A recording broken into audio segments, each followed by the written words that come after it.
प्रणाम। इस वीडियो के माध्यम से हम संकल्प और इच्छा का भेद समझने का प्रयास करते हैं।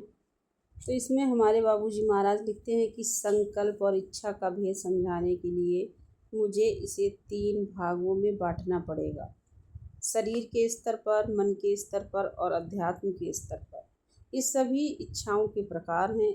इच्छाएं अच्छी भी होती हैं और बुरी भी। बुरी इच्छाओं का संबंध आवेगों, काम भाव आदि से होता है।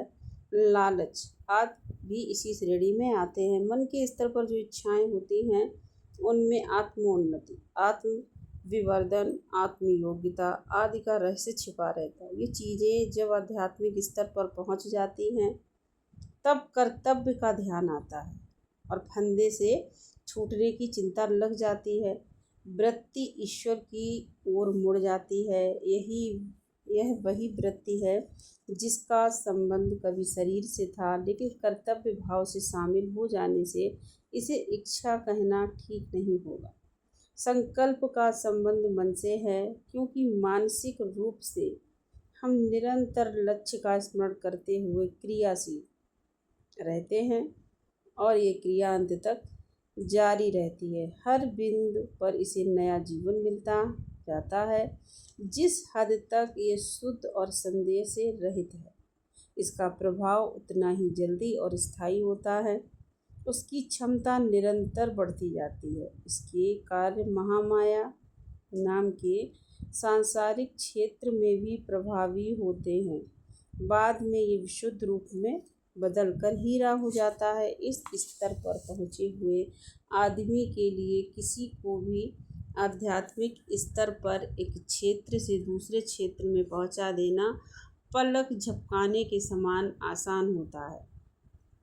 ब्रह्मनिष्ठ यानी ब्रह्मा में गहराई से लीन हो जाने पर उसका संकल्प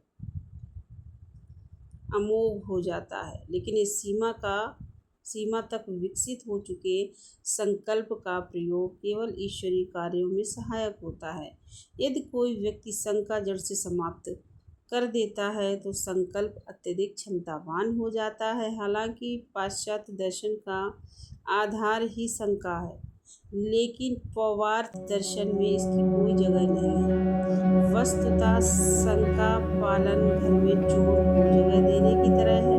अभ्यास से स्वतः ही इन चीज़ों का पता चल जाता है। हाँ, विधि ठीक होनी चाहिए। पथ प्रदर्शक कुशल अभ्यासी को ठोस पर हटाकर सूक्ष्मतर दिशाओं में निवास करते जाना चाहिए। मुझे अपने स्वास्थ्य पर भरोसा नहीं और लोगों को ईश्वर पर स्वास्थ्य पर भरोसा होना दुर्बलता का चिन्ह है, जबकि ईश्वर पर भरोसा न होना आध्यात्मिक आत्महत्या का चिन्ह है। लोग कहते हैं कि आजकल फसलें अच्छी नहीं होती। इसका मतलब है कि ईश्वर बुढ़ा हो गया, उसे सब चीज़ों का ध्यान नहीं रहता। लेकिन लोग ये नहीं समझते कि उसके द्वारा दी गई शक्ति से लोगों ने इतनी गड़बड़ी फैला रखी है कि क्रियाएं तो अब भी वैसी ही हो रही हैं। प्रकृति के विपरीत हमारे द्वारा किए गए कामों ने वातावरण को बिगाड़ दिया। इसके कारण हमारा ही गला कटा है। अब इन चीज़ों की सफाई की ज़रूरत है, जो एक सीमा में हो भी रही है और आगे भी होती रहेगी। इसे आप सब लोगों को ही करना है। हर संत को जाने अनजाने में करता ही रहता है। उसमें असीम साहस है। मालिक की कृपा से किसी चीज़ की कमी भी नहीं है।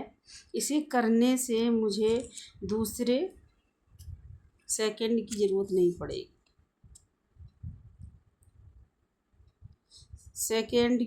नहीं पड़ेगी। मैंने ये केवल इसलिए लिखा है कि आपकी भी हिम्मत बढ़े। मैं इसमें कुछ नहीं करना चाहता ताकि उन लोगों ने गड़बड़ी पैदा की हो तो इसका फल भोग सके। प्रकृति भी यही चाहती है कि विनाश होना तय है और ये शुरू भी हो गया है। यह सब उसी के लक्षण हैं। मैं आपको एक बात बताता हूँ कि पूर्ण आत्मविश्वास के साथ किया गया कोई भी काम सही होगा, बशर्ते करने वाले को इसका कोई भान न हो। आत्म शब्द का प्रयोग इसके लिए किया जा रहा है। आपके शब्दों में आत्म पूरी गायब हो जाना चाहिए।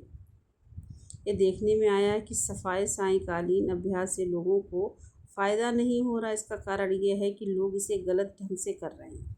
अपने केंद्र के अभ्यासियों को ये बता दीजिए और जिनसे आपकी मुलाकात हो उन्हें समझा दीजिए कि लोग पहले ठोसता का ध्यान करते हैं, फिर ये सोचते हैं कि पीछे से धुएं की शक्ल में जा रहा है। सही तो ये है कि उन्हें इसे वैचारिक सुझाव के माध्यम से बाहर निकाल कर फेंकना चाहिए। इस सब का मतलब ये है कि पूजा के विषय में अपने हृदय पर दबाव पैदा करना चाहिए। किसी शायर ने बहुत सुंदर लिखा है कि गुनहगारों को पूछा जो उसकी रहमत ने गुनहगारों को पूछा जो उसकी रहमत ने, बहुत खफीफ हुए गुनहगार न थे। अपने को पापी समझना दीनता का चिन्ह है और ये इस्लामी विचार है। संभवतः हमारे धर्म में यह बात नहीं कही गई है। ये तो शराफत की बात है। जब हम अपने को पापी समझते हैं तो हमारा हृदय उसकी करुणा और अपनी ओर आकर्षित करने लगता है। जब हम उसकी करुणा पर पूरी तरह निर्भर हो जाते हैं तो पूरी तरह उसका लाभ उठा पाते हैं। यह आत्मसमर्पण का हिस्सा है। जब हम किसी विशाल वस्तु की ओर बढ़ते हैं तो हमें अपनी लघुता का एहसास होता है। ये इतना बढ़ता जाता है कि हम उसकी करुणा पर निर्भर हो जाते